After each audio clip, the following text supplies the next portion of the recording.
Well, it's been pretty cold, but those salmon are starting to push into the estuaries. Brenton's been out there chucking that fly rod around, catching a few of these salmon. So let's see what this week's had to offer with this week's fishing report from Boss Outdoor. Well, it's not only salmon, the snapper are around too. I know Buddha went out this morning and got his bag. 10 snapper in one trip. It's pretty good going. There's been some pretty good flathead around too. If you are after a feed of flatties, out the front is actually fishing quite well at the moment. Depths from 30 metres or more is seeing some quite big fish and plenty of them, so it's definitely worth a crack. There's also quite a few snappers still around on the headlands. Some better fish starting to be caught, so definitely worth a crack. Early, first light conditions, your best opportunity to fish. So the Merimbula system at the moment is fishing a little slow. However, there are still plenty of fish in the top lake. Trawl around some hard bodies, there's plenty of tailor up there and also some good sized salmon too. Soft plastics will see a few trevally caught as well. Staff member Adam Harris and Caroline had a great day up there the other day. Plenty of tailor. They even got a trevally trawling a hard body, so it's proof that fish still need to eat even in the colder water. So it's still worth a crack. Get up there and catch a few fish. Another system to try at the moment is Pambula. There's quite a few patches of salmon in Pambula at the moment. They're not super dense packed together like we have seen in previous years, but it's isolated small patches located throughout the system, so still worth a crack if you're after a few salmon, and even on fly. It's a great time to get out there and try and catch a salmon on fly.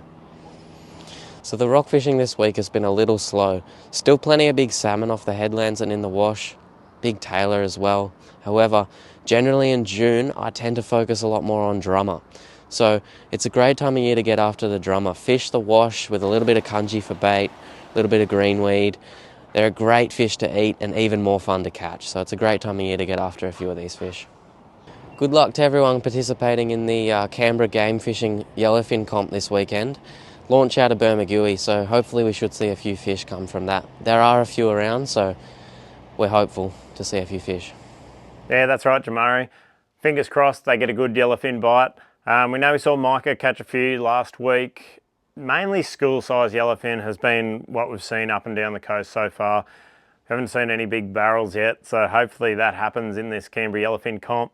There's some water pushing into Ulladulla JB sort of area, which looks like it'll have fish in it, and then it's coming down south. So I'm sure a few of those fish will be in that water and come down south, and yeah, hopefully someone gets tight on one of those big yellowfin. So something a bit out of the blue this week, Waganga Inlet Narooma, southern bluefin tuna. Our staff member Azza has been up there and he doesn't like to tell everyone what he's doing, but I love telling everyone, so I'm going to tell you the story about it. He's gone in there, they're hanging around with the salmon and the other tailor and salmon just cruising around in a big school, and there's southern bluefin tuna in the inlet. So you don't need a big game boat to head outside chasing tuna this week. Give that a crack. A big shout out to Adam for sending in that picture of the kingy. Great kingy off Long Point with a heap of snapper and other fish as well. So he's had a great day out there. So that's about all we got for you for this week's Boss Outdoor Fishing Report. Is anything you need to know, whether it's fishing, camping, outdoor related, come into Boss Outdoor so we can hook you up.